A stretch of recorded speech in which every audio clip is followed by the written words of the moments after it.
Whew, Jesus, what a week. Is it Friday? So I gotta sent everybody home. We're supposed to launch last night, but there's always the last frickin' bug. Always one more bug before you can launch. So team's been here at the Playcast barn day and night all week, getting this launch for new Playcast Pavilion software ready and out the door. And another all-nighter last night. Had people sleeping on the couch and in the guest rooms and working out in the barn the whole time, which is always a load of fun. Good experience for young people to ship. Go through the joy of getting live services out the door on a large scale. Always entertaining. And then, you got World War III breaking out in LA and Iran simultaneously. One of the two doesn't have nukes. I'll let you guess which. So, very exciting week going on. I don't even have time to watch the press. We're so busy. But as I sit here, the team is off pushing all the new Playcast Pavilion software live. So that's really exciting. Happy to see that. Oh, where's mine? Here we go. So we're going to have a celebratory cigar. Let me, here we go. Ooh, yeah, good. All right, that burned well.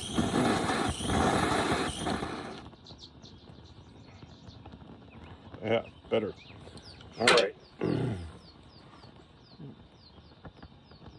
Hope you guys all had a good week out there. A lot going on in the game industry. Been interesting watching things. Everybody's got a monopoly in games. Isn't that fun? Valve's got a monopoly. Adobe has a monopoly. Apple. Google has a monopoly in games. Microsoft has a monopoly. Kind of overuse the word monopoly when everybody has one. Doesn't it seem that way? You got all kinds of games getting made. All kinds of billions being made in gaming. And everybody going out of business and going broke. What is going on? I was saying in one of my previous episodes, feels kind of like the Bronze Age of the game industry, right? Remember the inventor of the video game, Nolan Bushnell, founder of Atari, used to run a pinball company, still alive. It's like being alive when Alexander Graham Bell made the phone or when the Wright brothers made the first airplane. 50 years later, people are flying around in office buildings across the Atlantic. Nobody thought that was going to happen when they jammed a propeller on a kite and dragged it around a field, right? Boy, was that a long way from that trip. So 50 years after Nolan Bushnell says, let's turn a pinball game into an arcade machine, a little over 50 years, half a century, we got GPUs running video games that are so powerful the damn things think. We have artificial intelligence writing our software, and everybody has a personal reality simulator in their phone and on their home computer capable of AI, rendering 3D graphics, real-time physics. I think that's a vulture. We'll see. You see if it goes over again what kind of critters we have going on out here today. Some big birds flying around the field today. Okay, so it's 50 years after a new media is invented. Just maybe a little over 50 years, but 55-ish, right? And go 1,000 years from now, when people look back at this time in history, they'll all think that today we're a bunch of primates. And what era is this? If you think about just to choose an arbitrary and hopefully funny analogy, let's just say that, oops, I'm dropping my iPad here. Sorry, it's outdoors. All the kids are playing. I shoot everybody home today. It's exhausting. So the kids are out in the barn using all the computers to play video games instead of the Playcast employees. So, over 55 years ago, you go, the pinball era of arcade, let's call that the Stone Age, right? And the use of big, expensive personal computers and game consoles, that's kind of the Bronze Age of gaming as a media, right? And weirdly, we're still sort of in the era where it's a bunch of effing monks sitting there with their feathered goose quill pens and a bunch of paints, hand copying, hand crafting, and illuminating every book. Hand publishing. Every book basically is a lifetime of some monk's time to author and produce a copy of, and, you know, relatively speaking, buying a book maybe in modern dollars, $100,000 a book.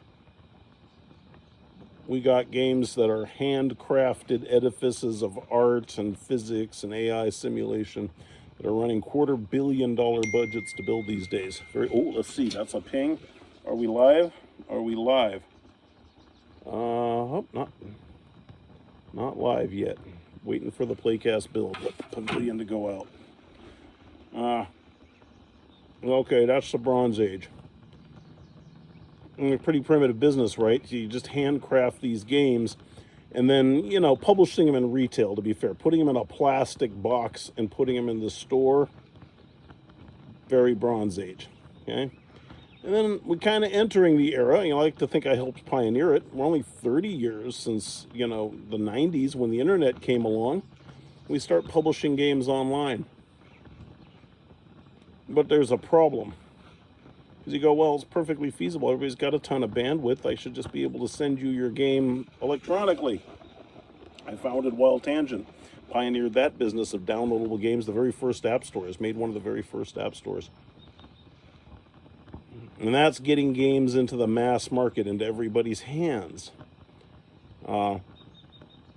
But there's a flaw with analogy. What era are you in when you're publishing games electronically, but people still need a powerful computer, an expensive computer to run them on?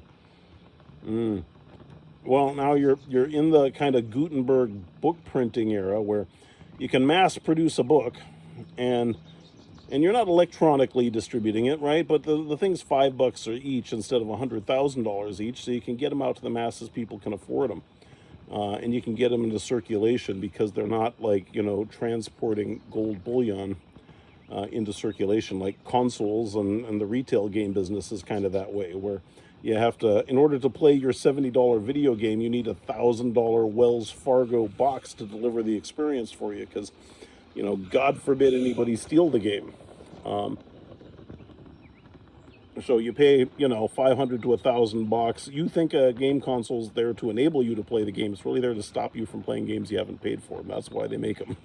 And then they have to persuade you to pay for it, so they put some features in it. But that business, so if you compare, for example, the modern game business 55 years later, where you're digital download, digital content to a powerful computer, again, as always, you're still in the era where everybody needs a premium special reading device to even consume the media. You can't, you know, it's like, you know, to choose a terrible example, it's almost like the era when everybody was illiterate. So if you were a king and you wanted to understand what was in a book, you had to have the court wizard. That's the person who could read, actually go check the book out and tell you what it said because you're illiterate. That's what you need your game console for, to stretch the analogy. So it's either a really expensive delivery vehicle, which is the same as having a wizard explain it to you, I suppose. But the ability for just going, everybody can read a book and consume, and it doesn't require an expensive thing to read the book, to consume it.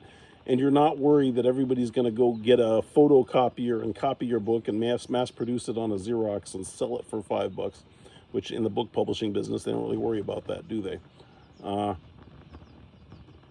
Then you don't need to, you know, make everybody have a security guard, standing guard over you consuming a book in case you try to steal the contents in it, and preventing you from doing that.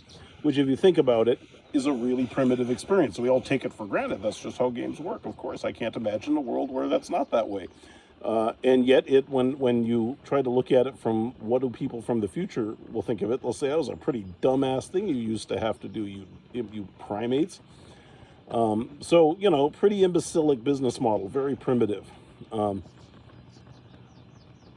you go, well, it's been, you know, we keep trying to deliver the game as video. Just here. Everybody has unlimited bandwidth, download bandwidth to their homes now.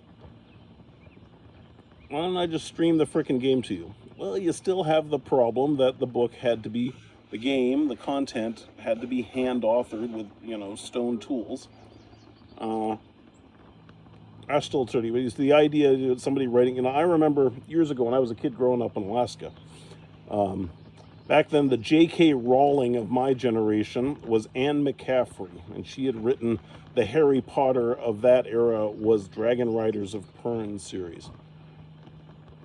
And and Anne McCaffrey came and visited us in Alaska, and I got to meet her, and I was, in charge of picking her up at the airport and getting her to all her speaking engagements and helping her find her way around Fairbanks while she was in town because she was a huge celebrity. And back then, when I was a kid, I'd won a big writing contest in Alaska. So, there were like 12 other people in log cabins who were the competition. But it was a big achievement for me back then. I was very proud of it. But I got, I was invited to all the writing stuff. A lot of writers in Alaska. Nothing to do with 9 Months in the Dark except creative writing and playing D&D back then. Back then, I thought I wanted to be a science fiction writer. I am a science fiction writer. I just write in code now, which is much cooler. But Anne McCaffrey came to Alaska, and she was teaching classes at the University of Alaska. I was just a teenager, but I remember went and attended these classes. She was teaching on writing.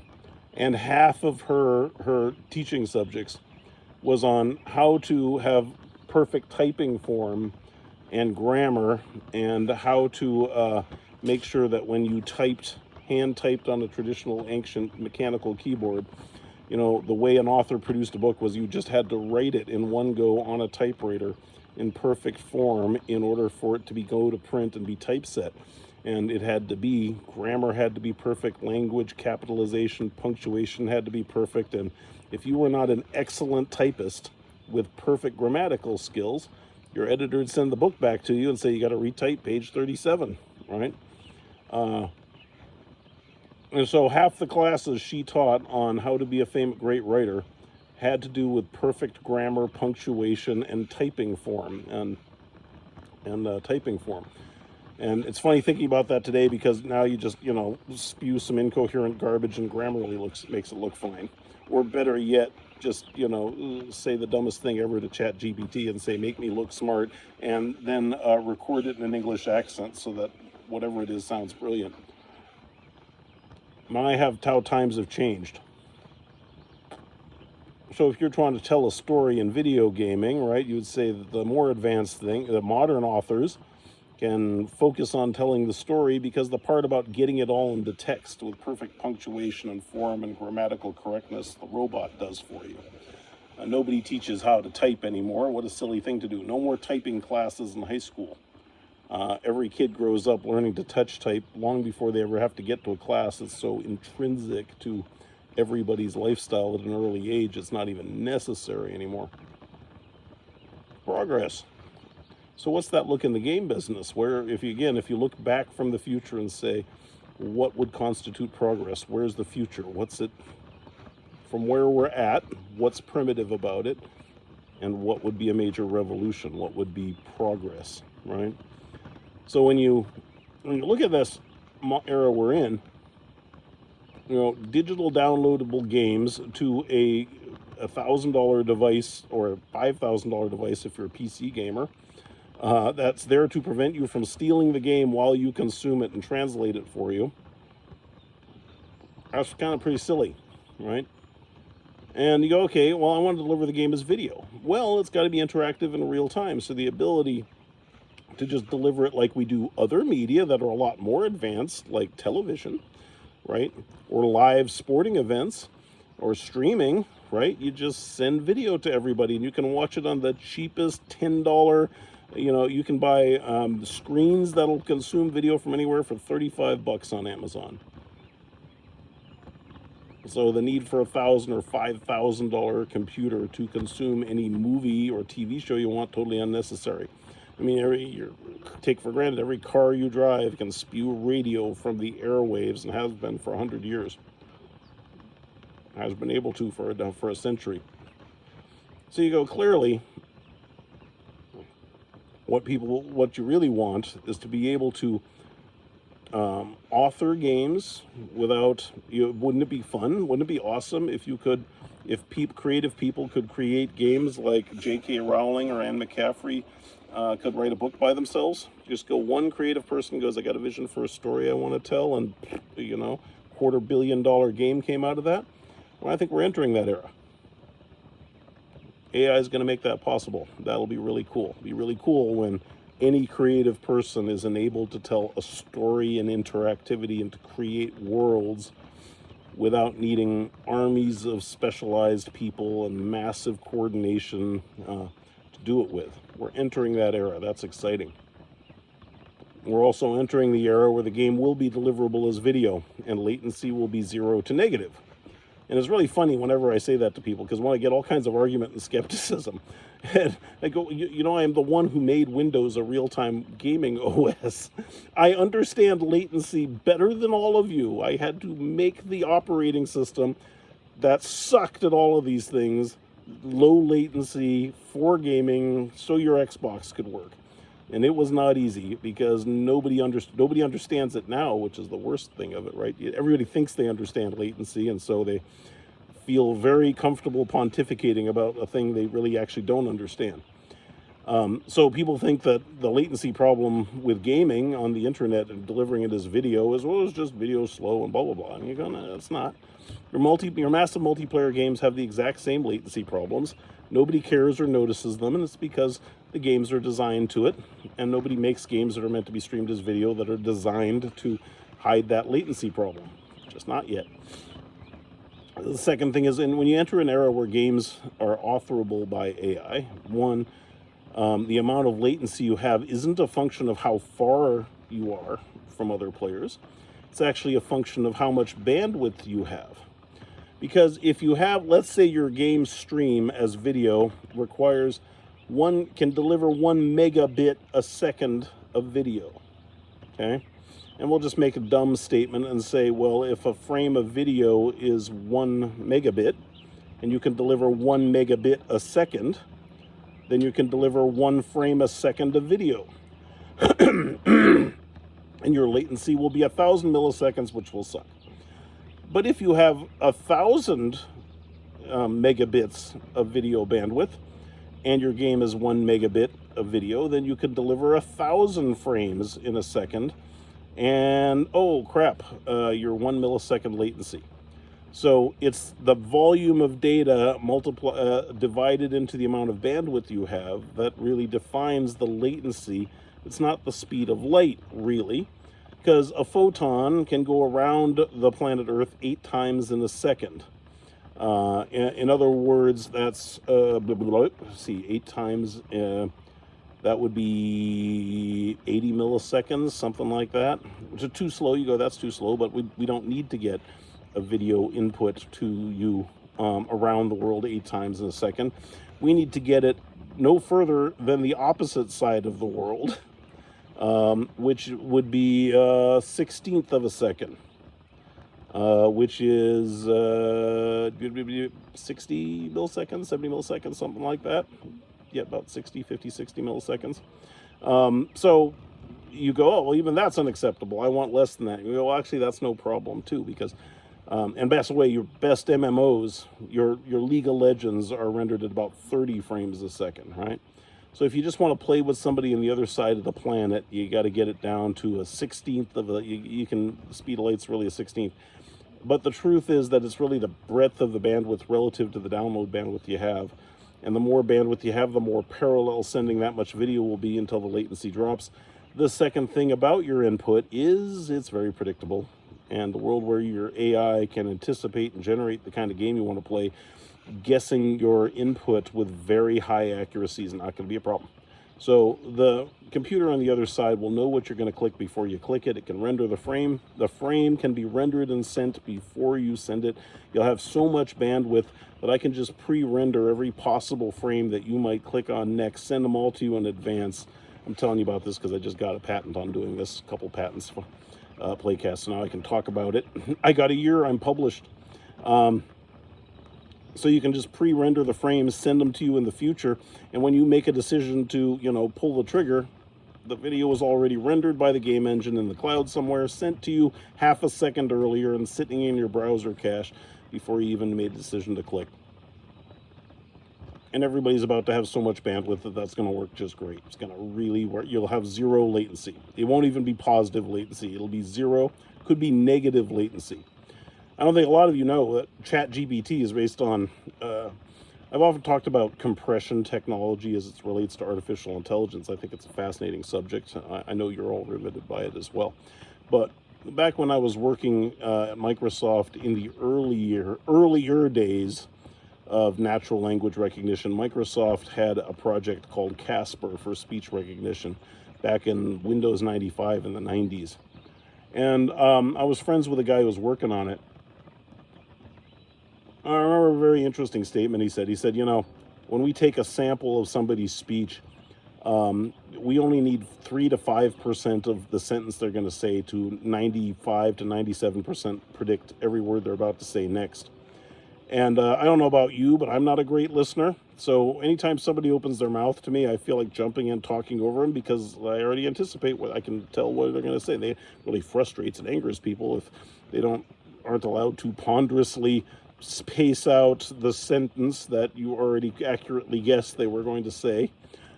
Makes communication very inefficient when you have to listen to people finish a ponderous sentence that you already anticipated. But, sometimes you're wrong. Sorry, I can't help myself. So, a human brain does that. Technically, it facilitates communication. So we actually need very little sample of a human sentence opening to accurately, to a very high precision, predict what the rest is going to be. And the same is true of gameplay. It's very predictable. So you'll be able to know what people are going to do, or have predicted enough of the possibilities of what people are going to do for the receiving computer with a little memory buffer to already have it all rendered and stored. And when you make a decision to click something, it'll be instant. And it was there 30 frames earlier, so you have negative latency. So we're entering the world where latency on and over any distance will be 0 to negative. Not a problem. Deliver it as video, not a problem. It's going to be negative. It's going to be instantly snappy. And that's coming very soon. I'm working on it. And I get things done quick. But, I like to pioneer things, but you can see it happening in various forms all around you. So as that occurs, you're not going to need your consoles anymore. They're going to die. Microsoft already sees the writing on the walls. That's why they're already tiptoeing away out of the Xbox business. It was an interesting conversation where a bunch of people, very, very senior in the game and tech industry, were talking about Microsoft's kind of quiet withdrawal from being in the console business. They lost to PlayStation. Everybody freaked out when they bought Activision. It was like, they're going to be a monopoly, blah, blah, blah, blah, right? Another monopoly other than Sony PlayStation, apparently. But they're going to be another monopoly. Freaked out and said, everybody, we got to try to block Microsoft because they're going to have a console monopoly. And Microsoft's like, actually, we're going to publish on everybody's platform. And they were like, they're going to be forced to. The European government is going to force them to do exactly what they want to do, which is not lose money selling consoles anymore because they're irrelevant. So the writing on the wall is, of course, you're going to publish games as video, and that means the console and the platform you're delivering to just don't matter anymore. So sure, publish your games on every freaking screen you can get them on, because the box is no longer relevant. The console doesn't matter. Microsoft can't say that. They can just the next generation Xbox is the same as the other one with a higher clock rate and some more RAM. Uses the Xbox 2.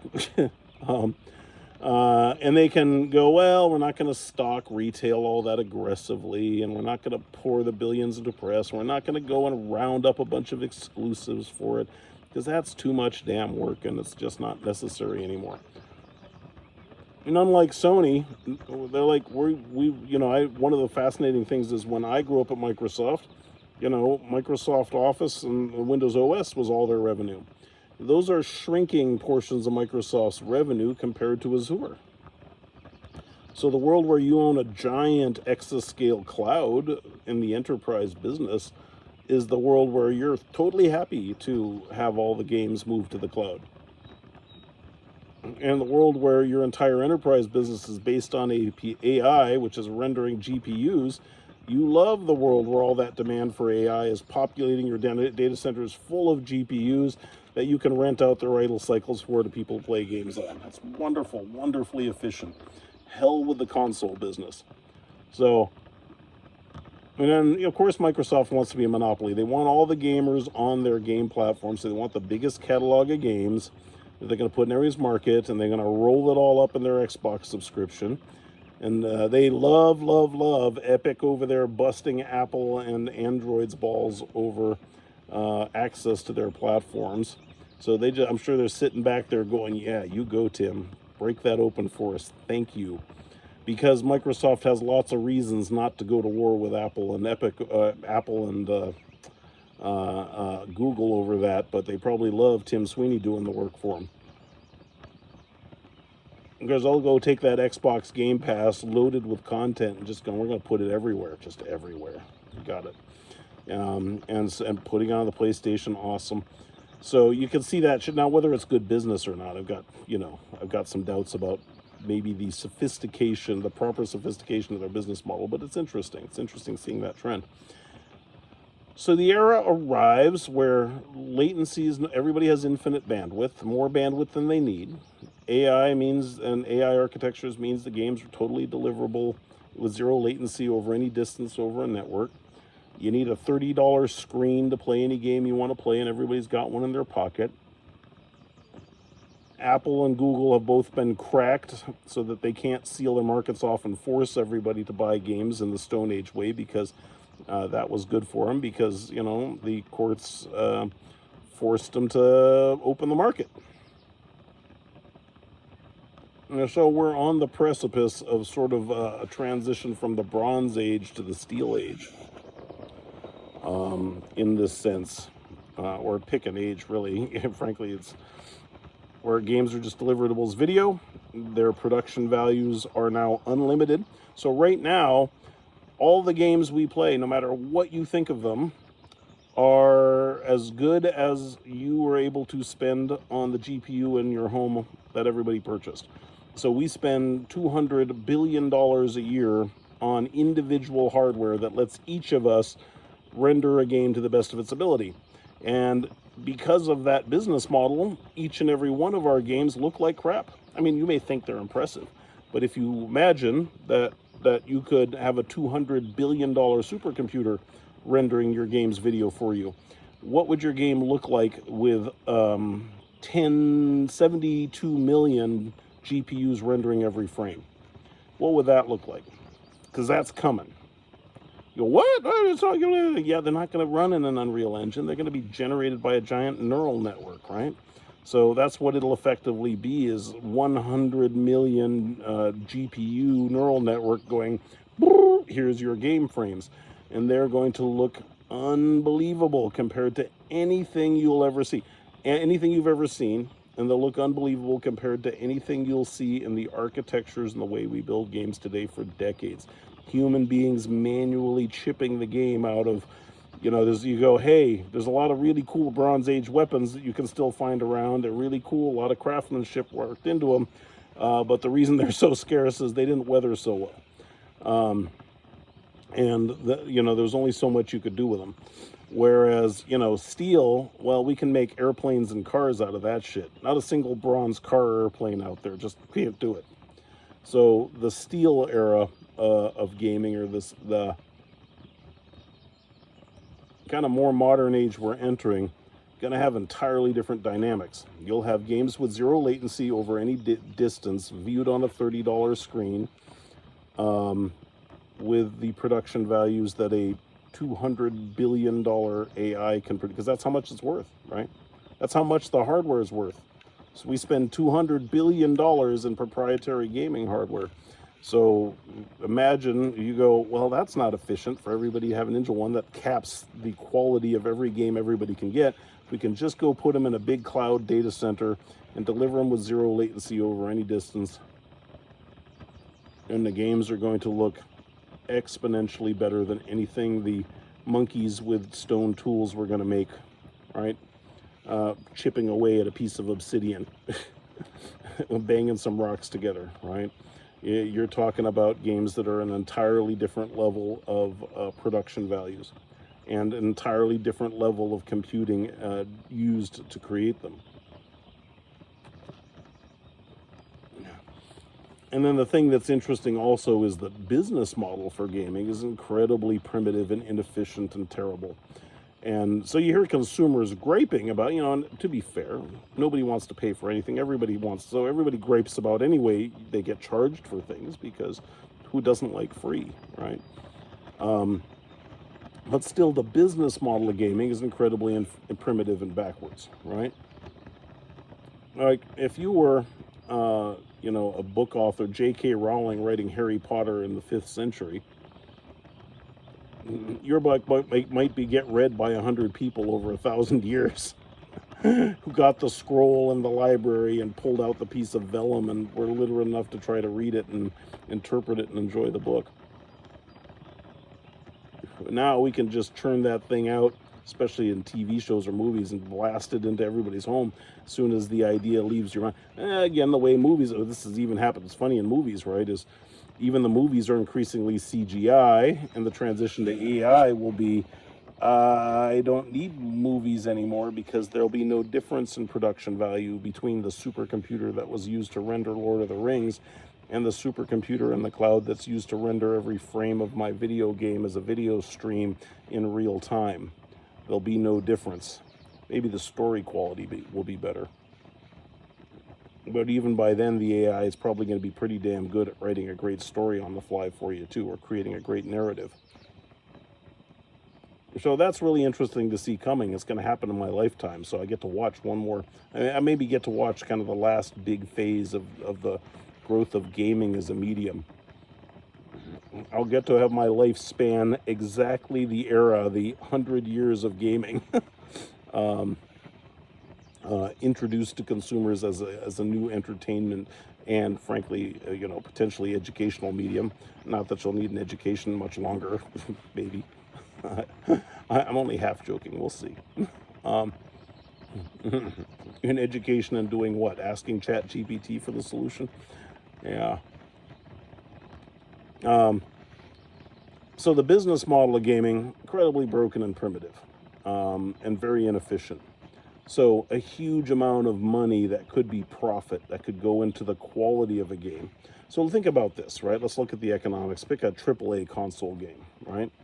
Okay, it's got to have a console, so somebody had to spend billions making the console, promoting it, talking everybody getting one, establishing a large enough installed base that it justified a $250 million budget for a game.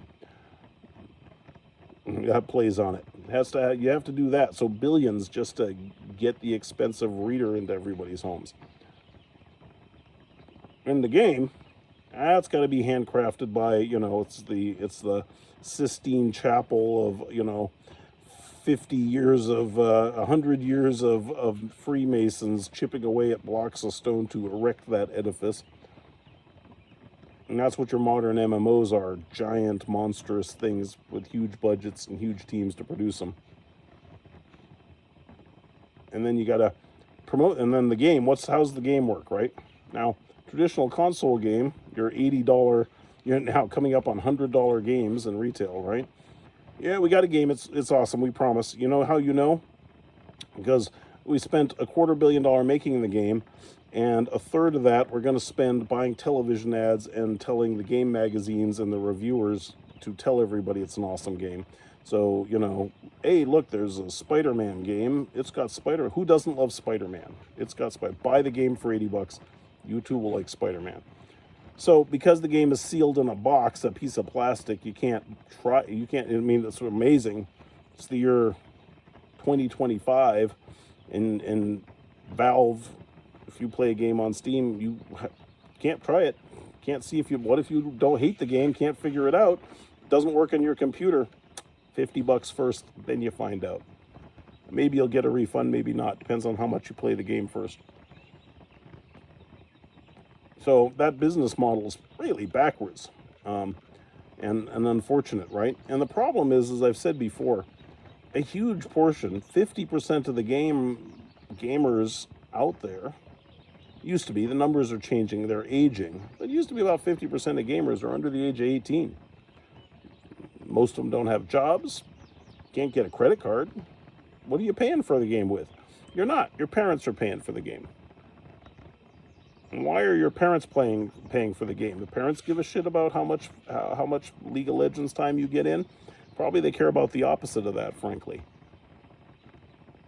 Third of the revenue, a third of all the money, the other 200 and some billion a year just on game content, half of that is paid for by a parent for the kids, and a third of that is paid for by parents as daycare, as cheap childcare. You know, I am enjoying a cigar right out here on my deck, just having a great time for the first time in a while since I've gotten to enjoy a cigar. Because all the Playcast engineers are out of the barn, they're at home doing a deployment, hopefully having some leisure time. And so my older kids and the young kids are out there gaming like crazy, shrieking with laughter, and I'm going to be free of children for hours. Because they're all up there on Steam gaming like crazy right now. Right? I'm getting my $50 worth of daycare like you would not believe. Money well spent. Good grief. When I think about the number of tax dollars I sent to send them to public school compared to what I'm getting out of them right now on Steam, 5-year-old, the 6-year-old, the 8-year-old, and the 25-year-old are all out there gaming away, and daddy gets to enjoy a cigar. A third of the $200 billion+ billion in the game industry is parents buying daycare. And the game industry is not allowed to say that. It's illegal to say that. Because you can't admit that of that, about half, about 25%, 29, I think it's like 30 last I looked, about 25 to 30% of that is gamers, kids under 13. 3 of the kids I have out there are on their Steam accounts. No, they don't have cell phones and email addresses.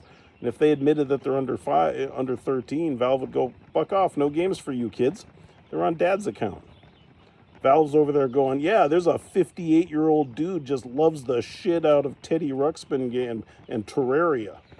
That's what Valve's marketing department's reporting to the marketing staff, marketing organizations out there. Same for mom, right? I love the whole casual gaming. I think mom's got a bunch of time to just sit around playing Bejeweled. No, mom's enjoying, some peace and quiet because the kids are playing Bejeweled. That's why mom's credit, but the kids don't have a credit card and email. They're not allowed to. So there's a massive, massive bolus of young gamers, 5 to 12-year-olds. We call that the Roblox generation in a much earlier era, that are totally unrecorded. They're not in marketing statistics. Nobody really talks about them because it's illegal. Nobody wants to admit that they have a bunch of kids in their network, and it looks much better. Everybody's happy in the world where all the kids either lie about their age or masquerade as adults. Google sells more ads when the account watching 5 Little Duck songs on YouTube is a 58-year-old male. That's much better ad units. The kids are happy to sit and watch that crap for me, and Google's happy to take the ad dollars and tell the advertisers they're reaching the right target demographic. Suits everybody fine that kids can't be found on the internet or in games. But the truth is that a third of that $200 billion is daycare. We call that Nintendo. And that third of that money, that's called Nintendo because they get it and they do a great job of catering to it. And Apple and Google and mobile totally fuck it up. Just fucked it up so badly. So shockingly incompetent. And the funny thing is they all like, well, mobile gaming's huge. We're making billions. I go, you're losing billions that are there, and you can see them going to Nintendo. Woo! They're going all kinds of other places. But because you can't count and don't understand the business you're in, you think you're making money. You're just losing billions you could have been making if that freaking phone you morons could make it function like a Game Boy Advance just for a minute or two so that you could hand your phone to the kids on the car without them getting signed up to some slot machine scam and billing you $40, calling 911 on your phone. But the mobile guys cannot figure that out for some reason. It's the most astounding stupidity in the history of gaming, in my opinion, is how backward mobile gaming really is in the year 2025. So lots of progress to be made. It is shockingly primitive out there. even as everybody thinks they're making billions and are brilliant. It's really funny seeing there's this whole generation of younger gaming executives who came up behind me. They're paid tons of money. They're the smartest, most knowledgeable people in gaming, and none of them can figure this out. It's the most amazing thing to watch. And every time I sit and hang out with them at these meals and tell them that, they just like, really? I never thought of it that way. It's funny how you think progress, time always leads to progress, which is things get better and smarter and more sophisticated over time. It's not really true. There's a lot of periods in technology where first everybody agrees to do something really stupid like quantum computing for a while before it gets thrown out and forgotten after wasting 50 years on it and go a different direction. We're sort of in one of those phases in the game industry right now. But I think it's coming to an end. I think it may be coming to an end if Epic really crack the mobile carriers and let some free market happen there. I think you'll start seeing some real innovation again in the game industry finally. I'm optimistic about that. I hope that's the case, but you never know. Those guys are happy to keep a monopoly on their lousy $100 billion and preclude everybody from collectively making another $100 billion that's there that they're wasting because they're morons, just to prevent the cannibalization of the lousy $100 billion that they think they're making now. But anyway, back to the future. So, back to the future, pardon me. So if you look back on it, or try to look from the future point of view at where progress will be at and what's going to happen, totally sensible to deliver games as a video. Technically totally sensible for it to deliver it from the cloud, except the cloud's really expensive. You know what the problem with using the cloud is for gaming? The real problem, the one that's probably actually makes it much harder for the transition I'm talking about to happen, as Google probably really painfully realized with Stadia. The cloud. Oh, dang it! Pardon me. Ashed my iPad here. Excuse me. Got excited. It's a good cigar. It's burning well. Mark of a good cigar for all of you cigar smokers out there. A cigar is properly cared for if you can get a good inch to inch and a half of ash on it, and it's burning nice and symmetrical. I love this cigar. This is a Maximus 5. They don't even make these anymore, so I have to go find cigar dealers who have old boxes of it hidden somewhere because they're not making this. This is one of my favorite cigars. I recommend it highly. And, if you're a fan, I don't need subscriptions. I don't care about clicks. I'm not trying to make ad revenue. But do send me these if you find them. Okay? Maximus number 5. Thanks. Anyway, where was I? No. So, if you get free market competition on mobile, a couple things can happen. You can get a revolution, all kinds of new gaming, so I'm optimistic. I'd like to see that happen. That'd be really cool. I'm going to show you my solution for it, which of course I believe is the winner. But, I love science fiction. I think I like to be... I try not to be 10 years ahead of the curve anymore because that's actually too expensive. You want to be 3 to 5 years ahead of the curve if you're an entrepreneur, because you want to, by the time you've got your technology in place, you kind of want the market to be ready for it. I found too much futurism on my part cost me money and opportunity at previous startups. I try not to be too futuristic anymore. It makes you a better businessman.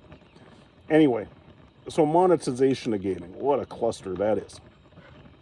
And it was interesting hearing everybody talk about, especially at Epic Fest, about free-to-play gaming business models and why they work and why they're so successful in dominating the PC. Basically free-to-play MMOs. And of course, one of the things is that modern games that are delivered as pure video, like a television show, is an ad for itself, right? I mean, sure, when a new TV show is launched, I'm just hooked on, ironically, Sylvester Stallone's new Tulsa King. Kept getting pushed enough ads on me on Amazon Prime that I finally went, I'm going to try it. And now I'm hooked. I'm watching Tulsa. But after I saw a few ads on it, the reason I watched season 2, season 3, season 20 is because the content has me hooked. The show is the best ad for itself. And in fact, had I just been surfing around on Amazon Prime looking for something to watch and just said, let me try an episode, it would have hooked me and they wouldn't have to spend any money advertising to me. So a free-to-play game is nothing but an ad for itself. The game has no productive purpose. It doesn't have any use. It doesn't solve any problem other than entertaining you. You know, just nothing but clicking buttons for images, image rewards, and it's worth billions if you do it right. And so a modern free-to-play game is nothing but an ad for itself. On the internet, it's just an ad for itself. And so a well-designed free-to-play game is just really good. That's why it's free. You just go, here, try it. Try some. And you'll be hooked. And then you'll want to decorate yourself and pay lots of money for that privilege. Or you'll want to buy downloadable content because we got you hooked on it. And it's a brilliant business model with one obvious major flaw. You still need a $5,000 PC. You need to take a huge download. You need to authenticate with your credit card before they'll even let you try the damn thing. And so people can't really easily just try the game, especially kids, which you don't always want. But again, let's take Roblox, which is, you know, or Minecraft, maybe a little better example. They can't get into it. They can't try it. You can't just go here, play it. And it would be wise if those game companies could go, you know, Fortnite as an example. Here, kids, 8-year-olds, go ahead, play it. Just have a good time. Have a blast. All the stuff's free. We know you're 8. You'll pay us when you're a teenager. You'll give us, we just want you hooked. Right? But they can't do that. They have to put the huge paywall up. They have to get the credit card because just the giant download of the giant bloated game. Here's your 100 gigabyte download, costs them a ton of money. And then all the rendering and technology, the amazing tech that is in your Unreal Engine requires a $5,000 computer just to enjoy the thing. Actually, Fortnite really runs well even on a earlier computer, beautifully designed. So, but you know, $1,000 computer, you just have to commit for that. And so, you know, and because it costs money, we don't really want you playing for free unless you've given us a credit card or at least you've identified yourself so we can market to you and we know who you are. So we're going to make you fill out an auth form just to get you an account because we want something out of you if it's going to cost us so much. And the problem with the cloud is it's designed for enterprises. So designed for corporations, designed for banks, right? Businesses moving billions in real money.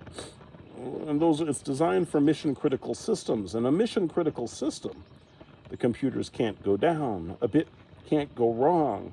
You have to prove every transaction. The money can't get lost because the server failed. So the amount of infrastructure and redundancy and security and everything it takes to put a computer in the cloud makes the cloud too expensive for gaming because gaming is not mission critical. You play Super Mario and hit the wrong mushroom, the game just kills you when it's over and you start again. If somebody tripped over the power cord to your game, you wouldn't lose much. Well, yeah, it might be a little frustrating, but no big deal. You just go again. Game can save incrementally, not a big freaking deal. So games are not mission critical system. I know if you're a core gamer and you've really got a big investment in it, you might really feel like it is, but it's not. And the amount of infrastructure, you know, remember you play games now on your home computer and it works fine. So the idea, if your save game state and everything precious to you about your game is on your home computer and somebody knocks it over, you still just go, I can log into another machine and Steam Cloud backed most of it up for me somehow. And so even my personal computer was not a huge disaster to get hit by an asteroid. I didn't actually lose anything that precious to me. It's inconvenient, but no big deal. So the cloud is massively over-engineered for gaming, which makes it too expensive. The same GPU that you put in your home computer with a little cheap plastic fan for a couple grand is $10,000. The same GPU, when you put it in a titanium case with super efficient cooling and power management and EEC memory so that you never lose a bit when you're using it for crypto calculations or AI. And you put it in a big power management system where it's going to be pressed side by side with 8 other GPUs that can't get too hot. So all that engineering it takes to put the same cheap-ass GPU you throw in your home computer in a data center makes that thing 5 times, 10 times more expensive. So putting your games and your computer in the cloud isn't actually, it increases the latency because the data center you got to put all that infrastructure in order for it to be as cheap as it can be, has to be as central as it can, which means it can't be scattered around in low latency. It's got to be high latency because it's got to tend to be far away from everybody. It's got to be in as few, you want your data centers in as few locations as possible, not as many, in order to have all that infrastructure be as efficient as possible. And so Google discovers that you can't serve GPU games as video for people willing to pay $10 a month and make any money. It makes total sense for a home game machine to do that on a cheap toy consumer PC, but you put that stuff in your cloud infrastructure and the money just doesn't add up. It also doesn't work with enterprise business models because, what they really make their money in the cloud is going, we're going to store all your data super reliably. We're going to store it so cheap, it's going to cost you so little cheap to store your data, no problem, give it all to us. Oh, you want your data back? Well, I guess that's our hostage. We're going to charge the shit out of you for that. And that business model in the cloud business of data egress being the thing they really charge the shit out of you for, and the storage they make really cheap, also doesn't work for gaming. Because again, I told you it's not, let me adjust this here for a second. Sit back, let's see, does that work? There we go. It doesn't really work for cloud gaming because it's too expensive and it's the wrong business model for gaming.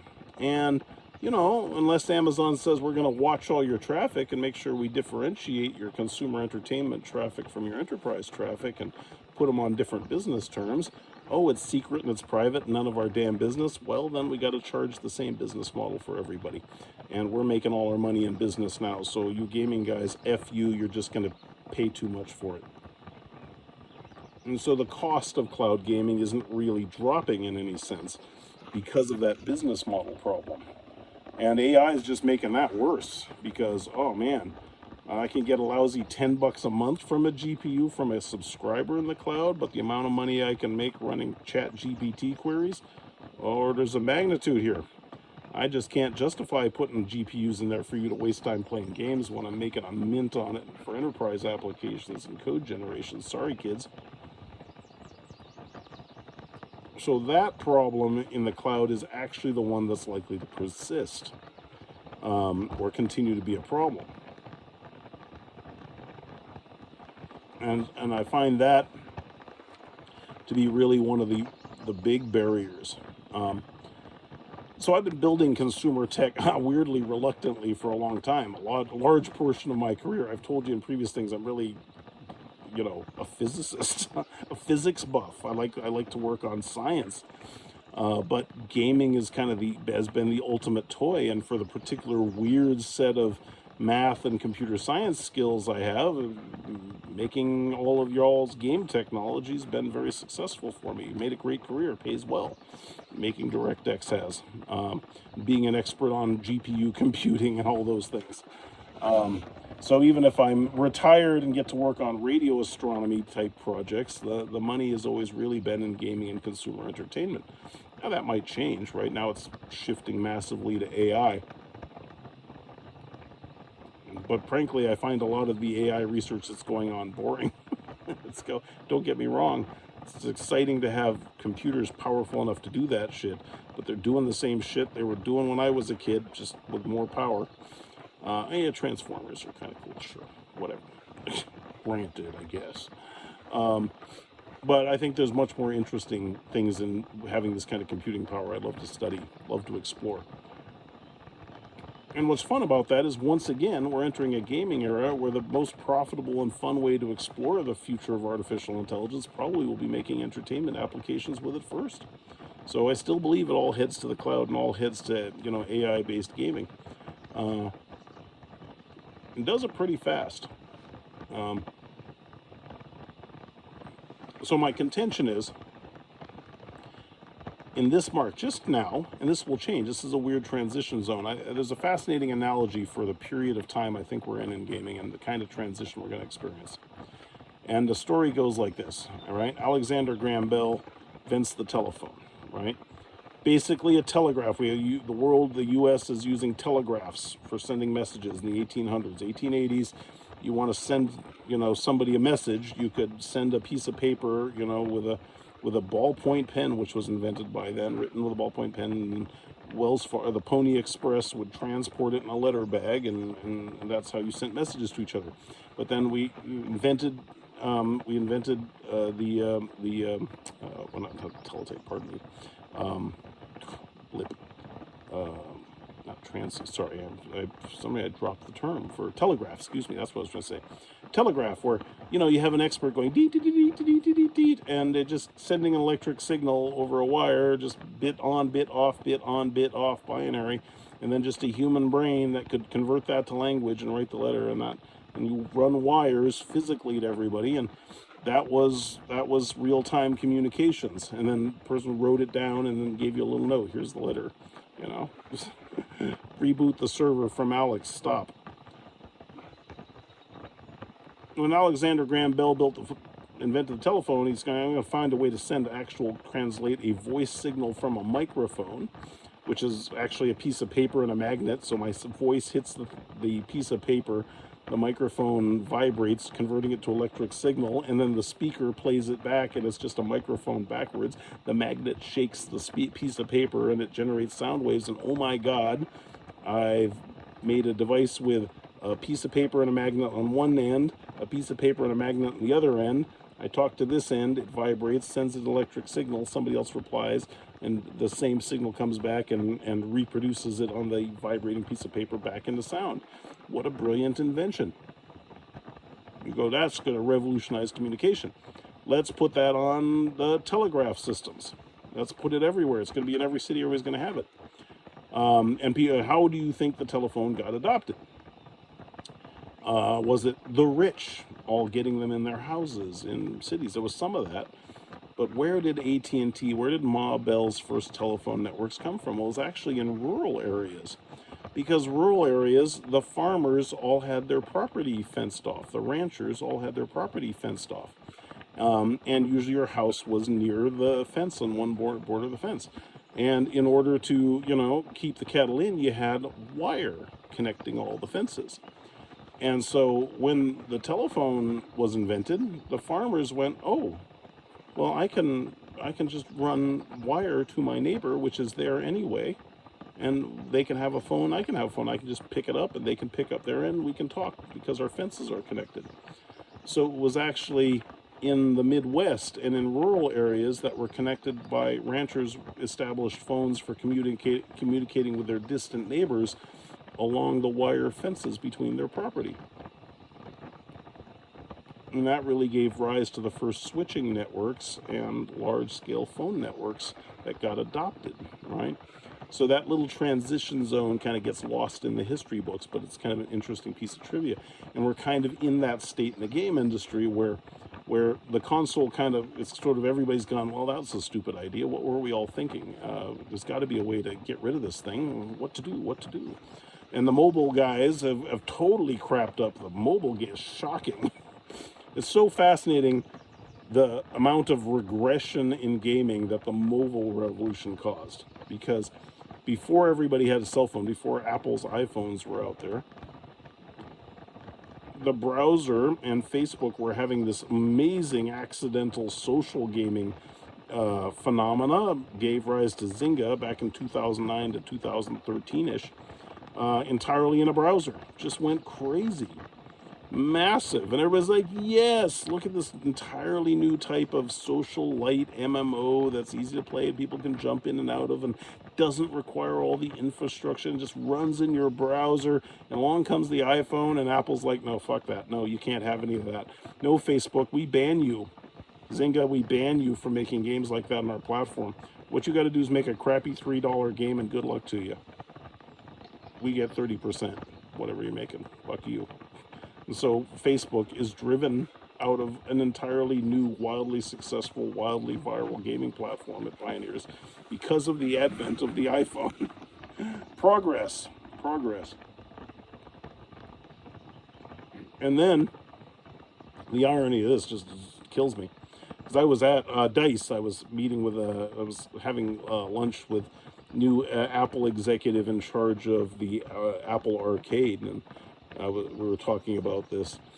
I was giving shit about it, frankly, because, I don't care. Nice guy, don't get me wrong. Hi, Nick. But I was going, what a shit show your app store has become. How could you let that happen? Steve Jobs should be spinning in his grave, because he'd never tolerate just this kind of usurious, shocking treatment of phone users. And it's kids. You're totally, abusing children with all these scamware apps, this app loving crap. You know it, and you're letting it happen. All of you, I'm disgusted with all of you. Because what Apple did is said, well, we're going to, the funny thing, everybody goes, well, Apple takes 30%. That's not the worst thing Apple does, or Google does. That's the 30% is just the beginning. Because remember, you got a little game that maybe, even if it's a great mobile game, maybe it's worth $5, right? Maybe $3. Definitely not 20, definitely not 70, but it might be worth $3, right? And no, you can't try the game until you buy it. And you can't try the game until you download it and double click and show your face to the phone, and it decides that maybe it needs to send an email just to make sure that it's not a kid or whatever being tricked by an adware game into downloading the phone. So you got to install the game and wait. You're on your phone. You got 10 minutes. That's why you're carrying the phone, is for instant content. And no, you got to fuck around with their slow ass app store. And then finally you get the game, and it's just shit. And all of them are. And you're just going through trying to hope just through this huge bot, thousands and thousands of shit games, trying to find a good one. Where's the Angry Birds of this year?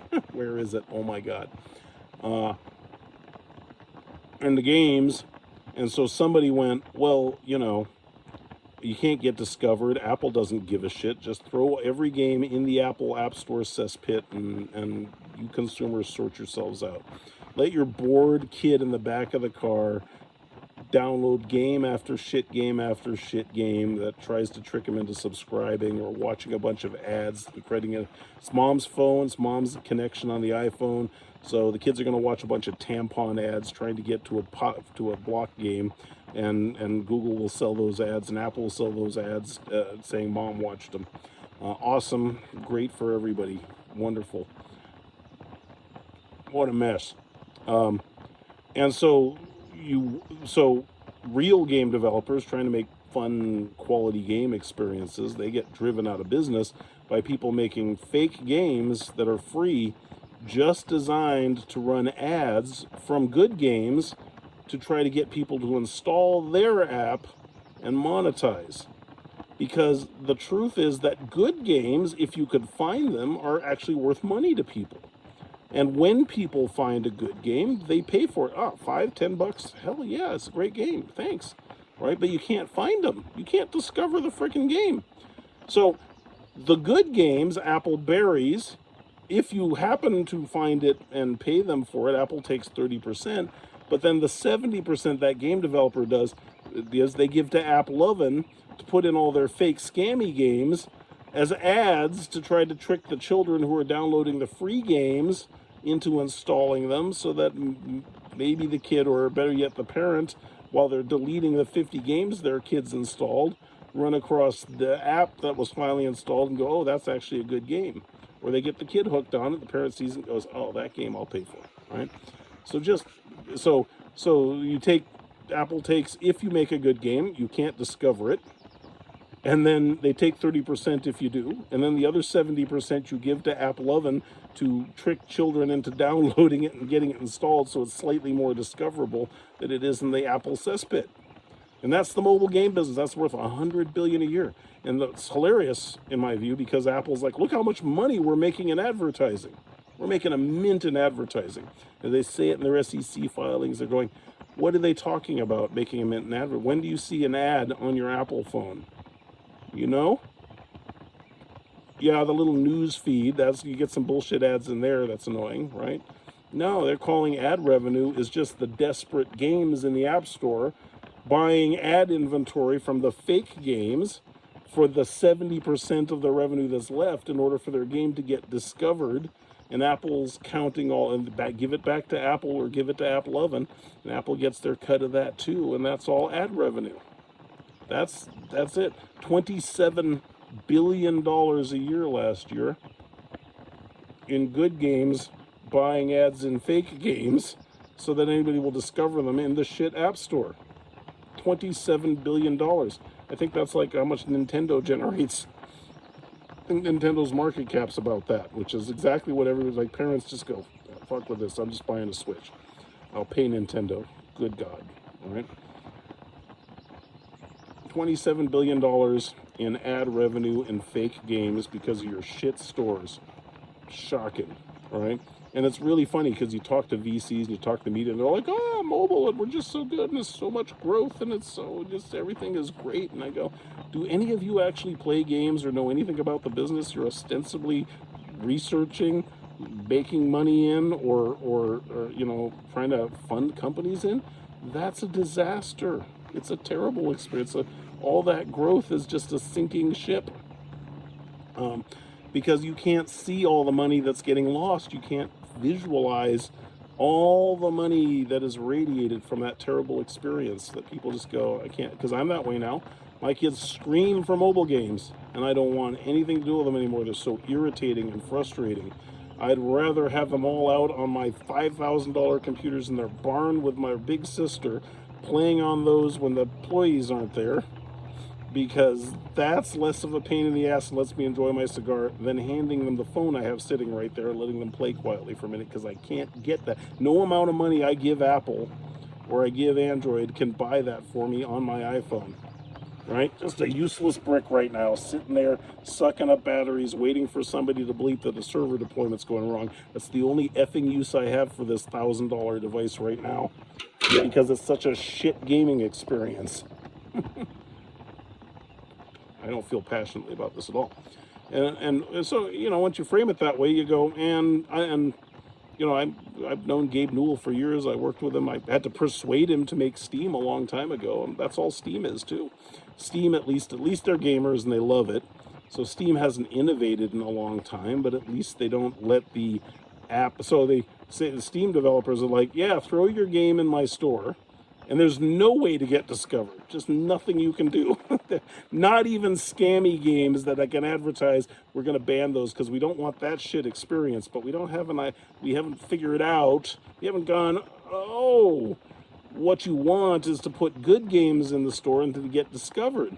Because the problem is, if there's no way to discover a game in the store, you see these stats like, you know, the Steam game store, the average game that's published in the Steam Store makes a lousy $4,000, and the median I think is like $1,000 or something like that. It's terrible,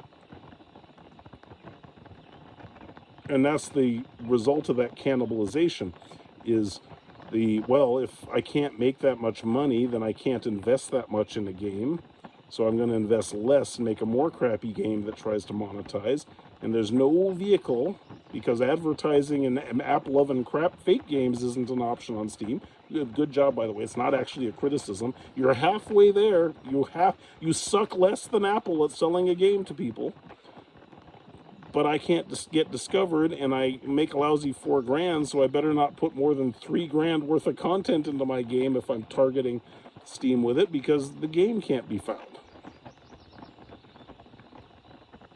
And then Valve concludes, oh, all these games and all my indie developers and all that stuff, all those people, college students shitting out Unity games, well, we don't care about them. We only care about the 5 AAA games that were justified. The budget for making them was justified because they're going to be on the PlayStation. A few of those trickle down onto the PC, and that ends up making all the revenue in the app stores. And so the App Store guys, seeing that, conclude all these games and this entire community of crap content developers don't make themselves any money, they don't make us any money, so we only care about promoting the AAA stuff and featuring it, because that's where we make 80% of our money anywhere. way while everybody else starves, and you know it's a college exercise to produce a Unity game until you know get a job at EA or one of the big publishers to make games big enough to actually make money in those markets. And so the sad thing is that the PC app stores are the only good content in them by and large is either the free-to-play games, which do have economics that can justify great production values, and the games that are hand-me-downs from the console world, which is about to die. And everybody else on mobile, all those indie developers, and even the extraordinarily talented ones, all die on the vine while that's going on. Incredibly short-sighted. Tragic. So many great games not getting made, so much money not getting made, so many talented people who aren't going to ever learn how to make great games because they didn't get to try their hand making a little money making a pretty good game.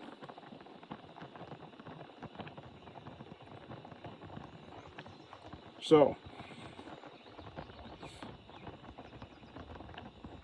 here's what I'm doing today. Everybody's been working all week launching Playcast Pavilion. This is the ad part, right? Because I told you, the CEO of a tech startup, got 13 hardworking people all over the globe. Some of them show up at my barn. It used to be my basement during COVID. Now it's my barn because my wife threw us out because we were building servers on her gym equipment. Built a bunch of used her bench press for a bunch of supercomputers that we designed. Got us thrown out of the basement. Anyway, so out in the barn we built Playcast during COVID, and we built the core tech so that anybody's home PC can stream games as video, peer-to-peer. No cloud, cheap GPUs, no expensive enterprise cloud egress. People have lots of $200 billion in gaming PCs, mostly sitting idle, sucking up electricity and attached to more bandwidth than they could ever have a use for. So we invented a bunch of technology that enables people just to install our software and stream their games as video anywhere in a browser. Nice trick, right? Boy, does Apple hate that, and Google too, to a certain extent. Given the sad thing is, you really wish Google Stadia had succeeded, because as long as Google had an interest in Stadia succeeding, they had an interest in making Chrome not suck for gaming. As soon as they failed at it, then they lost the interest in keeping the browser nice and modern too. And Apple, boy, the last thing Apple wants is for their shitty App Store business to be shown up. So they keep Safari nice and crippled for gaming as well. And this is the case where, I really hope, Epic keeps putting on the good fight. Because fortunately, because of Stadia, thank you, Google, it is possible to deliver a really good, credible game experience in a browser. There's no technical reason it shouldn't be possible and shouldn't have been feasible to deliver an absolutely exceptional one ages ago, other than those kind of sad market dynamics around closed app stores and their shitty business models. Tragic. Now, what we did at Playcast is, I said, Valve's just down the street here, and Valve, is very well intentioned. They're all run by gamers. They try to run a responsible market to the extent that they seem to understand the business that they're in, but they understand, kind of have a 25-year, Valve's been around for almost a quarter century. Their business model is almost a quarter century old. But one of the really cool things Valve did early on was support internet cafes. And so they went out and they said, all across Asia and other markets where people are poorer and can't afford computers, people opened internet cafes. And so they go, I can't pay $80 for an American game. I can't pay $5,000 for a computer, but I can go to an internet cafe and rent them for a few bucks an hour. And so Valve brilliantly enabled internet cafes in Steam so that they got from a huge portion of developers public performance licenses. So that if you were a game developer and put your game in Valve, you could say, hey, I want to sign up to agree to have my game sold in internet cafes with a public performance license. And the deal is you buy the game, the cafe buys the game for, say, $30. And then it's like a library book. Everybody can take turn playing it. So You can't buy one game for $30 and have 50 people playing it at the same time. You have to buy 50 licenses for that. But you can take turns playing the game for that license fee. And that was actually very progressive of Valve. And they did it quite a while ago because a lot of the Asian countries were much poorer back then, so internet cafes were quite common. But today, congratulations, Asia, they all got rich. They all buy gaming PCs too. So even internet cafes aren't, they're like, they kind of went the way largely of the arcade business. But Valve has all of this brilliant infrastructure for supporting it. So Playcast signed up as a Steam cafe service provider. And what we're doing is we're setting up peer-to-peer servers everywhere as part of a Steam Cafe network. And we're saying to people, hey, if you have a great gaming PC, sign up to be a Steam Cafe on the Playcast network. We call it Playcast Pavilion. Like I said, it's going live while I'm recording this. I bet you if I look at my phone, here, let me check my messages and see if everybody, you got people, we've been up all week testing. Let me see here. Starting deployment, successfully fully deployed on Discord, Twitch APIs, so you can invite. Our technology works on Twitch and Discord and YouTube, so you can literally fire up a game stream from your home computer on YouTube with 1 million people watching, and those people watching can jump in, click into the game. In Twitch, we have a Twitch bot. You can click on the Twitch bot, jump in, play the game while everybody's watching. So you're not just watching people play a game, you're actually using it as a lobby to jump in and play. So it's one of the things Playcast has enabled early on. So let me see. Playcast Build Artifacts 3 successfully deployed on Discord bots. I'm still seeing access denied. So the download isn't quite live on Playcast.io yet. Streaming with peer-to-peer connected Playcast offers. So still seems like it's still running. Give it a few minutes, waiting for the servers to update. I'm in the process of getting the stations onto release build. So we're moving all the servers that we have scattered around the country are being moved from we're in testing and getting put online so they can be match made. So pretty soon here, hopefully in a few minutes, I won't post this until it's actually happened, by the way, because I want my 520 fans to be the first ones to rush up here and try this and give me feedback. Tell me if anything's broken, because everybody's been testing pretty hard, but it's a pretty crazy piece of architecture. Playcast.io, go to the Discord channel. I'll be up on there if you want to chat with me about. We want people join from everywhere and tell us if it works. Working as expected, as designed. But the point is that Steam has this whole internet cafe thing. So what we did is we said, well, let's set up an internet cafe on Playcast so that anybody who says, I will donate my idle gaming computer to your network, well, you can check games out of our cafe Steam games and play them. So instead of coming to my internet cafe and I bought all the computers and then you pay me $5 an hour to play on them, if you bring a computer and donate it to my internet cafe, then you can play the games for free. And then other people can play the games on your computer when you're not playing on it on the internet.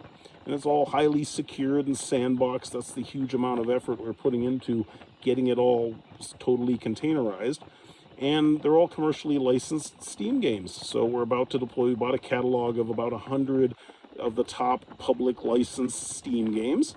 And again, this is a trial concept. I'm trying to shake up all the business models and get the games into entirely new economics that are much more viral and discoverable without people all having to register and authenticate and download and buy expensive computers and deal with that stuff. And all these games, we put a huge amount of effort in making them run great in Safari in the browser and on Android. So if you go to Playcast.io, you can create your own game rooms. So you can donate a computer. Hopefully, please donate say I want to host, try it for us. And what it'll do is it'll run Steam games on your computer in our network. And when you're not playing on your computer, it'll function as a internet cafe kiosk, and we'll make other people who want to play to it. And then when you come and want to use your computer, you can play the same games. Whatever you're hosting for us, you can play for free. That's the theory. Try it. Crazy new idea. Really fun. And works in a browser. Works on mobile. So you don't have to,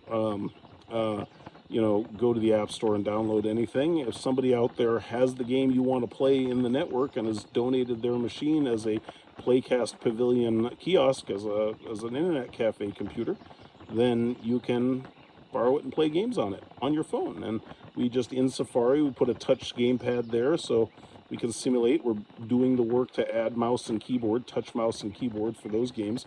We're starting out with just the gamepad games because they're easier. And I don't want to deal with people putting personal usernames and passwords on other people's computers. Don't do that. We're working on making sure that there's a good, secure way to do that. But this is just jump in, play on your phone, impulse on the bus, wherever, on your Chromebook, on your MacBook. All the PC games will work. Have a good time. No screwing around. No accounts. You don't have to, if you want to play games on Playcast Pavilion, just click into and play them in the browser. No, you don't even have to create an account. If you're going to host for us, we auth you because we want to give you credit for hosting for us. We want to ultimately go, hey, here's more free games. Thanks for being such a great host on our network. So the premise is we got a catalog, a library of great games. If you want to play any of them, just sign up to be a Playcast Pavilion host. Your computer joins our network, and all the people out in the world who want to play those games can borrow your computer when you're not at it, when you're not there, and play games on it for free. Simple. And the theory is that all those people, a huge number of them will probably be kids, and they don't have a computer. Nobody wants to let them on it. They don't have credit cards. They don't have personal accounts, but they want to play games. Just click and play games. It's easy. And then if you like the game, go to Steam and buy it. And I bet you we sell a lot of games for Steam. And I'd love to have my buddy Gabe call me up and go, Alex, what are you doing selling so many games for me? Who knew that was possible? So Gabe, if you're listening on your 200-foot yacht in the Caribbean or wherever you are these days, I'm saying hi. Check it out. It'd be funny I'd love to have, get a call from Gabe Newell going, how the hell are you selling so many new Steam games for me? And I go, look how crazy it was. You just let people discover the games and play them on their primary media device, which is not a $3,000 to $5,000 gaming PC. It's a phone. And I think you get a whole bunch of new gamers discovering games buried deep in that catalog that nobody would have ever found. And now the game developers, if you're a game developer, and I love game developers, and you're struggling with those economics, now you can go and promote your games directly on Steam. You can go, I've got a game buried. It's way down here. It's the best freaking game ever that nobody's ever seen. And you can go play it on the internet, play it on Twitch. You can go find buddies who are influencers on TikTok, on YouTube, on Twitch, and you can say, here, play my game. And you can promote the game on Steam in their store all over the internet because you can just stream and play people with it using the Playcast Pavilion software. So it's a really exciting idea. I'm very proud of it. I'm very proud of my team. A lot of DigiPen kids I hire. And with COVID and all that, there was a whole generation of DigiPen students. DigiPen is the computer science degree program in gaming and media that spun out of Nintendo some years ago. And I've been on their board of advisors for a long time. And there was a whole generation of kids who went to school during COVID, and the game market collapsed. They graduate, and they're not, like, DigiPen students are great. So the big game companies, Xbox, everybody used to just hire them all up. But in this market, they've had a lot of struggles, and I'm always happy to hire them.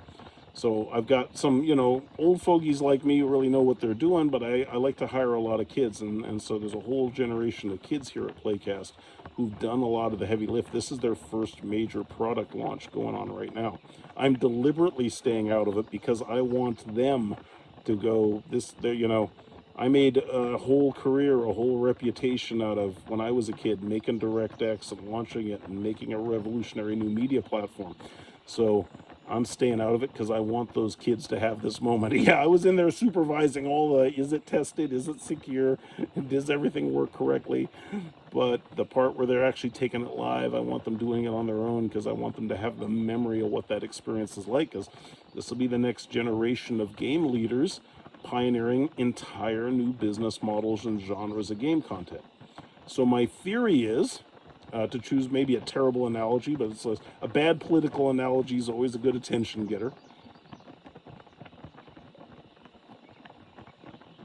Oh, funny, there's a wedding venue going on over there. I don't know if you can hear it, but there's some country music going live over there in the woods somewhere.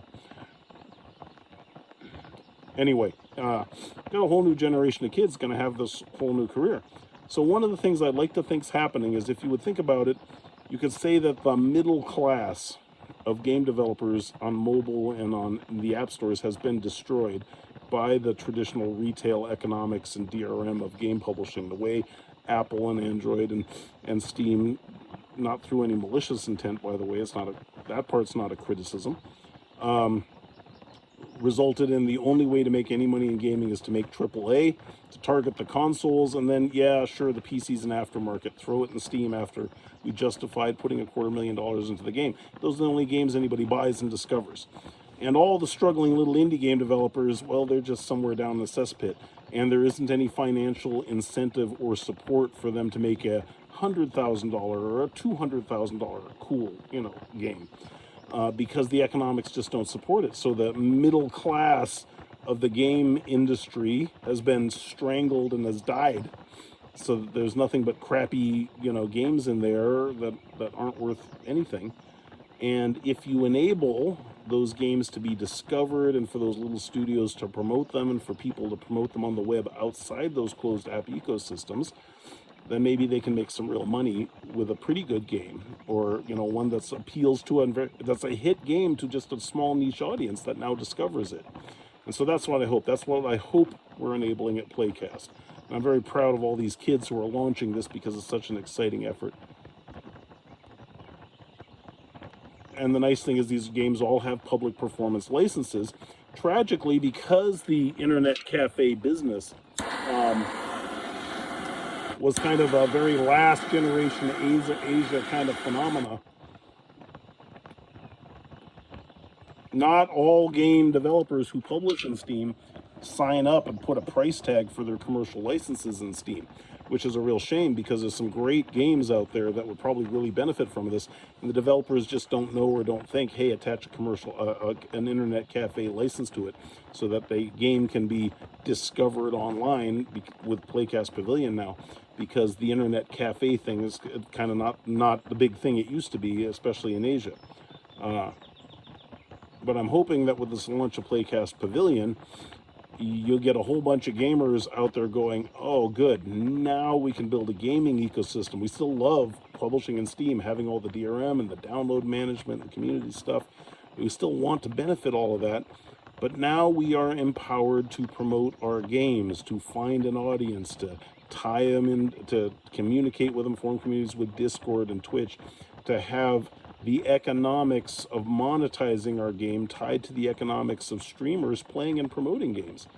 So that not only do you hopefully develop a stronger middle class of indie game developers, you also develop a stronger middle class of streamers, which is Twitch has the same problem. You have a tiny number of streamers who make all the money, and everybody else who has a small niche audience and a few subscribers just starves to death. They just can't make enough money in ad revenue. But if you produce a generation of games that are high quality, that are meant to be self-promoting for free as video, and convert to retail or free-to-play purchases, then the streamers that you previously just gave marketing dollars, or the big AAA guys gave advertising dollars to, they can participate in that revenue. And the greater the degree to which streamers can get e-commerce revenue is the greater degree to which they can make real livelihoods, even as mid-tier streamers, without having to need 1 million or so followers in order to be relevant. So I told you when I started doing this blog, I'm not going to put advertising on here. I don't want to deal with any of that. I just need to understand what streaming is like, what the business is like, what audiences, how you promote them, and so forth. So as you can see, after doing this solidly for almost 2 years and producing hundreds of videos, I'm over 500 subscribers. I'm doing great. But I'm hoping that I can create an ecosystem where that middle class of people, I'd like to create a gig economy for game developers, for that middle tier of game developers to go, I got me and a few buddies and we're just making a great game and we can make a real freaking living at it because of this Playcast Pavilion model. And I love the fact that Valve has this old investment in internet cafes that provides the great DRM and license and library management for public performance keys. So if you see this, if you're a game developer and you got games in Steam, I'm telling you now, go up on, if you go up right now on Steam and put a price on your cafe license, but don't make it ridiculously expensive for me. I'm a startup. But just tell me on Discord, I'll go buy some copies of your game, put them in the catalog for you. Try it. I'd love to have some game developers out there. Give it a try. All you have to do right now, if you're making Steam games, is go in there, put in the Internet Cafe license terms. I'll buy some licenses from you. Just thanks for the support. And let's go get some streamers promoting them. We're working with dozens and dozens of streamers right now are experimenting with this technology. So if you've got a game you'd like to try promoting with Twitch organically, we're working with streamers. I'd love to go and say, you want to work with us, go ahead and get your Steam public performance license. Good games, right?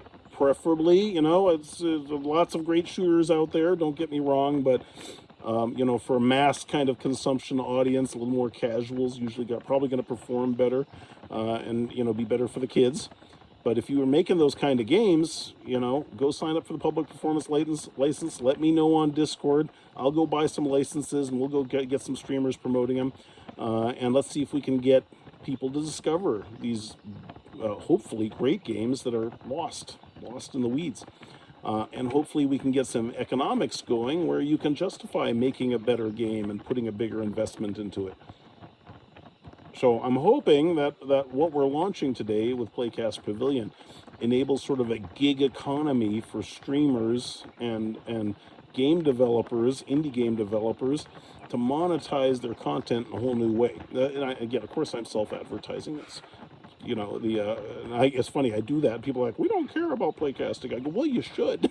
and if you're interested in listening to me talk about anything, you should understand that the decades of expertise and all the stories and all the information I have in my head, it's not useful just to sit here and pontificate to 500,000 people on YouTube. What you really need to do is see if I can help bring a whole industry of people along to better economics, better jobs, and maybe a revitalization of the game industry in a much healthier form. And the old industry kind of had to die and had to suffer the sad period we're going through in order for people to be receptive to trying something new and experimenting. When the game market's hot, it's very hard to introduce new revolutionary technology. Nobody cares because doing it the old way is working fine. But when the old way is completely collapsed, as it is now, it's much more fun to go, hey, you guys want to try a new idea? What do you got to lose?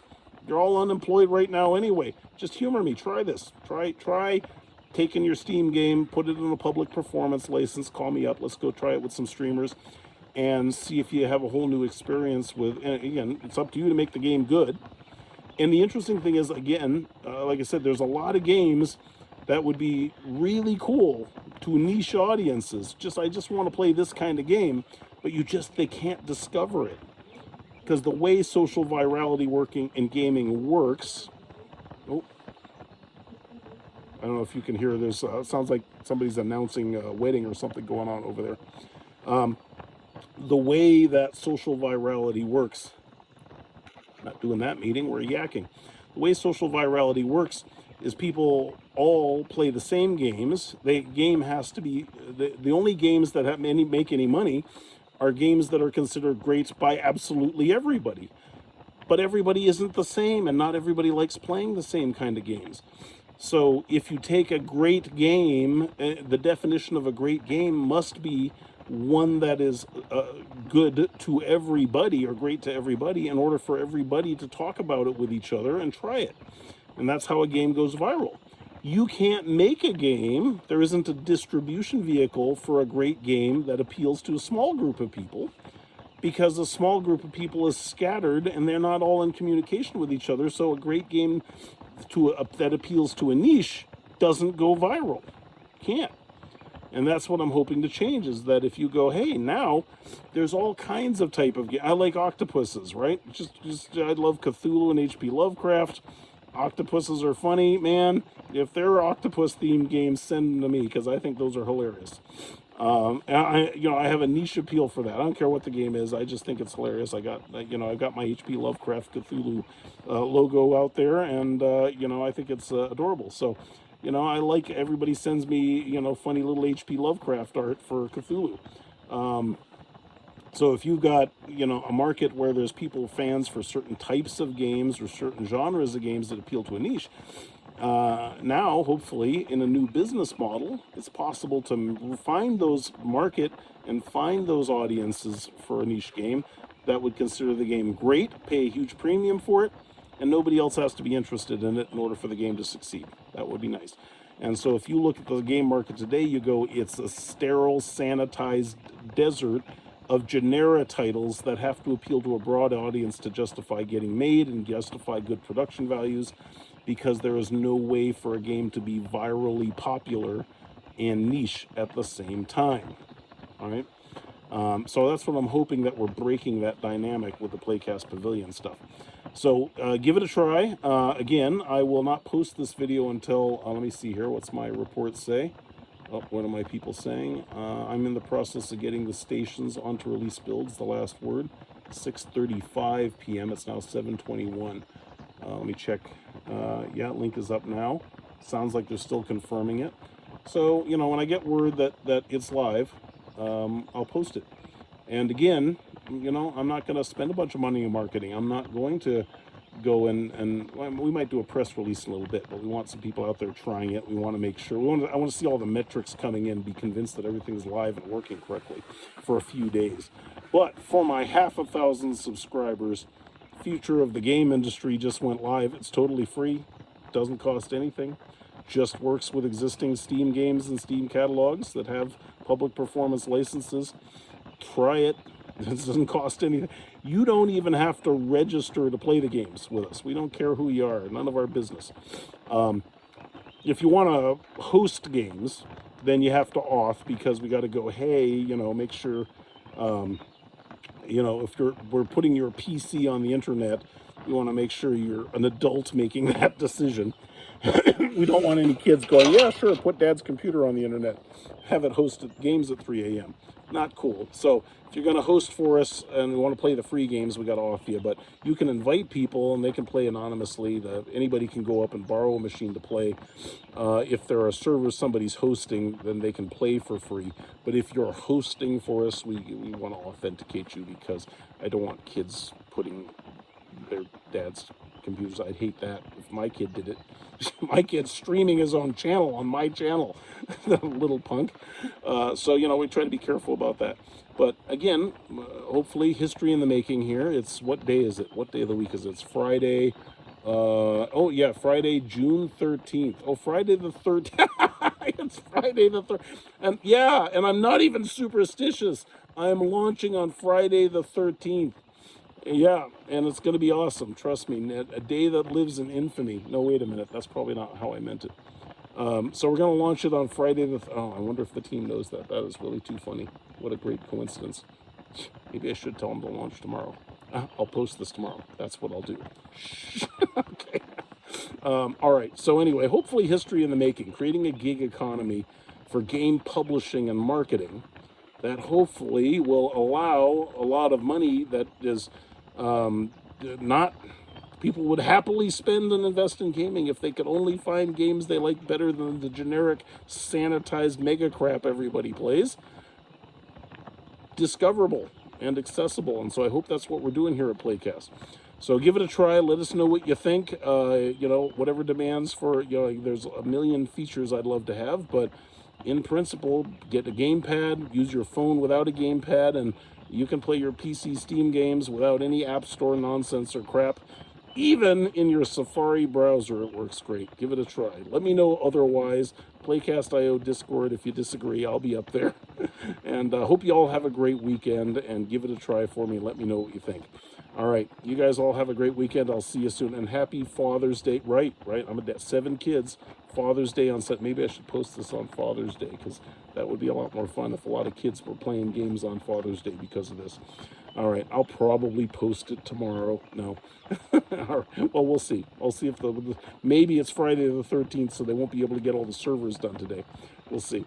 But like I said, going live. So y'all have a good time. Have a great weekend. Happy Father's Day, dads. And I'd love to hear feedback on, give it a try and let me know how it works. Because, screw press releases and so forth. Just, you're the first one. Shh, don't tell anybody. You heard it here first. It's live. It's free. Give it a try. Let us know what you think. And if you sign up to be a host, I'd love to hear how that experience goes for you, because that's pretty revolutionary and crazy to go, hey, you mind lending us your machine to run? So wait, I'll tell you another day how that all works, because you're gonna go, oh, but my security and my privacy. You're right. You should be terrified. That's the right reaction. I wouldn't tell you otherwise. And the whole team shares your concerns, and so we're trying to make the ability to use your home PC as a host totally sealed, secure, safe. And to be clear, all your hosting is video. People can't get on your computer. They're not actually playing the game on your machine. They are playing a video stream from your computer in a browser. So they're not accessing anything. So we're making sure that everything is sealed up. The thing we're going to do, we create, if you say I want to be a host for you, we create a new account on your Windows computer. That account, we call it a guest account, and we seal it. Can't access your network, can't see the microphone, can't see the audio. It only runs Steam Big Picture mode. And so you can't get to the desktop by using any means, and it only plays games from the catalog. And so when your computer is in Playcast host mode, Pavilion host mode rather, and you're not at it, it switches accounts, seals it, runs Big Picture mode, plays the Steam game collection. You want to use your computer back, just wiggle the mouse. We'll switch back to your main log them out, switch your machine back, you're fine. If you see people are playing games on your machine, there's a little soft kick that gives them a timer before you're going to take their machine back. We hope you do that if you're polite, but we're not going to stop anybody from going, I want my computer back, I got work to do. So if you give it a try, it's pretty crazy, it's exciting. Please sign up for a host. If you're a streamer and you see this, we have an affiliate program going on, because we will pay streamers to stream games from the Playcast Pavilion, because we're testing it with all of them. We want to see, does it work? Do the audience like it? Does the streamer get more attention and engagement? So we're doing all that market testing. And streamers, we have an affiliate page you can go to and sign up, so that anybody you send to the Playcast Pavilion site will get you compensation for. And we got people working on that, so we'd love to see a whole ecosystem developed where the streamers are out there marketing all the games for the indie game developers, and that whole middle class of game developers emerge and are able to make a living at it, which has been a struggle up until now because of crappy business models. So hopefully, welcome to the modern industrial era of game publishing and game development, starting today on Friday the 13th. Take care, everybody. Have a great weekend. Happy Father's Day, dads. Bye.